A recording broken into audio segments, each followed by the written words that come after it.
Donc c'est parti, bonjour et bienvenue à tous.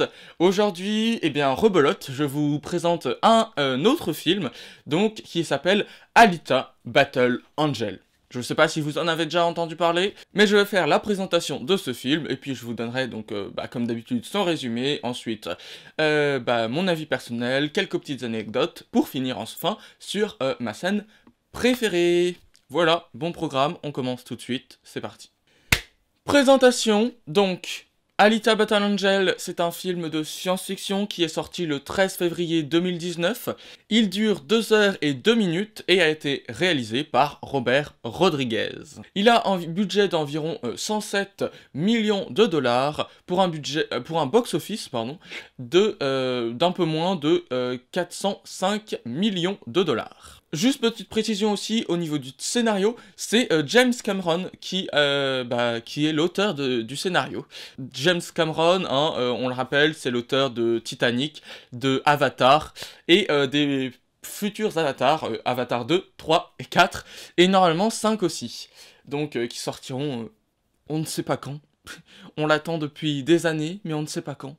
Non, si, normalement en 2022, Avatar 2.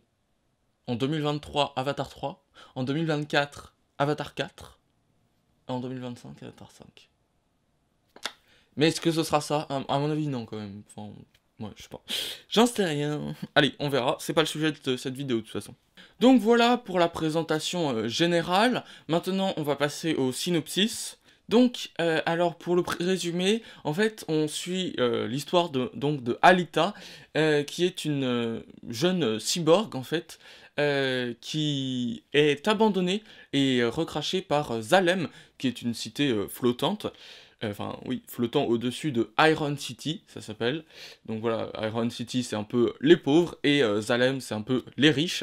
Donc Alita est recueillie par Aido, qui est un médecin, et Aido la trouve dans la décharge, donc tout ce qui tombe de Zalem tombe dans la décharge, et donc Alita est tombée de Zalem. Donc Alita est complètement perdue, elle ne sait pas ce qui l'arrive, pourquoi elle est tombée, pourquoi elle se retrouve comme ça.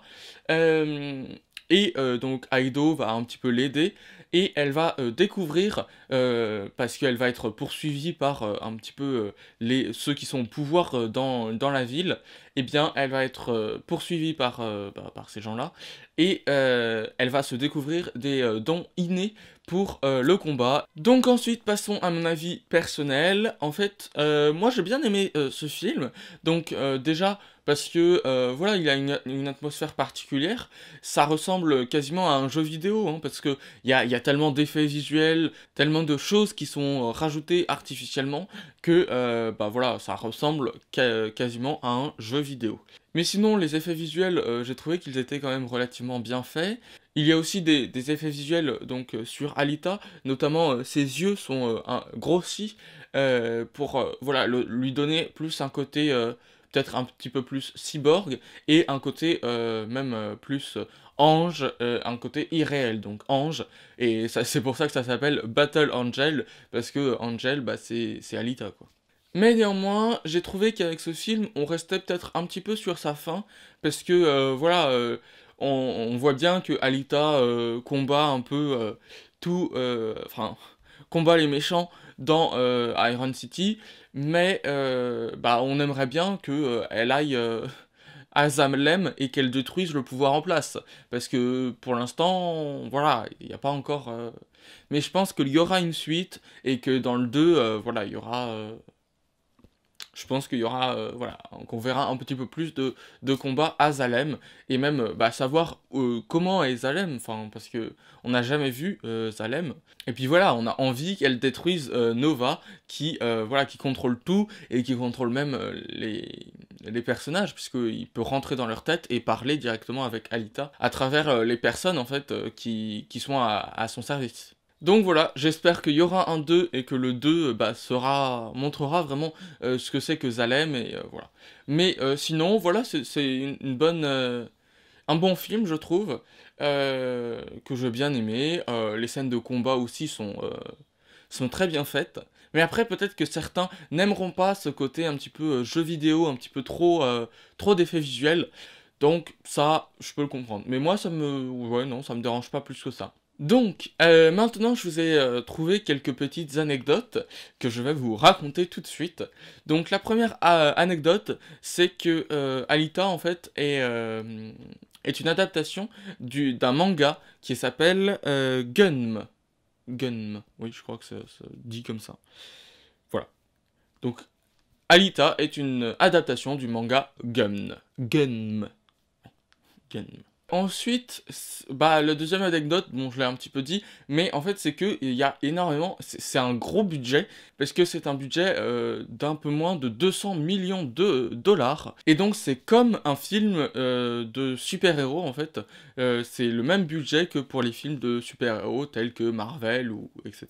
Ensuite, troisième anecdote, en fait, pour les courses de Motor Ball, donc qui se déroulent pas dans l'arène, mais dans la rue. Donc la production a engagé un quatuor, donc 4 patineurs artistiques pour exécuter bah, les chorégraphies et pour exécuter donc les mouvements du parcours. Mais par contre, pour ce qui est de l'arène, et bien comme ce sont des grosses machines qui n'ont pas vraiment de rapport avec des machines humaines, enfin avec un corps humain, et bien ça a été fait tout simplement par ordinateur. Donc enfin, la dernière anecdote, c'est que Rosa Salazar s'est entraînée pendant plusieurs mois à des techniques d'arts martiaux pour me interpréter son rôle. Donc ensuite, on passe à ma scène préférée. Donc la scène que j'ai préférée, c'est la scène du Motor Ball, parce que voilà, j'ai trouvé que c'était une belle scène et que voilà, il y avait beaucoup d'effets visuels, mais que, enfin comme dans tout le film d'ailleurs, mais voilà, j'ai particulièrement apprécié cette scène. Voilà. Donc tout d'abord, il y a aussi la voix off, donc ça fait un peu comme une compétition de voiture quand voilà, quand il y a un commentateur et qui dit voilà, oh il passe devant, machin, enfin voilà, c'est exactement la même voix et tout, donc j'ai trouvé ça intéressant. Ensuite, bah voilà, les déplacements d'Alita, je les ai trouvés très beaux parce que voilà, c'est fluide et tout, et elle se faufile entre les mastodontes qui veulent la tuer. Donc voilà, les effets visuels sont bien faits, et puis ça permet de vraiment y croire et tout. Et puis les ralentis aussi, j'ai bien aimé les ralentis, parce que voilà, ça permet de poser un petit peu l'action, et de mieux comprendre l'action. Parce que parfois dans les films, ça va un peu trop vite, et on voit pas vraiment l'action, on prend pas le temps de profiter de l'action. Donc voilà, j'ai bien aimé les ralentis qu'il pouvait y avoir à certains moments cruciaux. D'ailleurs, même dans tout le film, hein, il y a des ralentis. Enfin, quand il y a des scènes de combat, en général, il y a des ralentis dans tout le film. Donc voilà, c'est tout pour cette vidéo. Voilà. J'espère que ça vous aura plu, cette présentation d'Alita. Donc je sais pas si vous avez vu ce film Alita Battle Angel, mais n'hésitez pas à aller le regarder. Et puis pour ne pas rater les prochaines vidéos, n'hésitez pas à vous abonner, et donc voilà, juste là. Et puis si vous voulez regarder d'autres vidéos YouTube, n'hésitez pas à aller regarder mes courts-métrages ou mes présentations de films, par exemple. Et puis donc moi je vous dis à plus pour une nouvelle vidéo.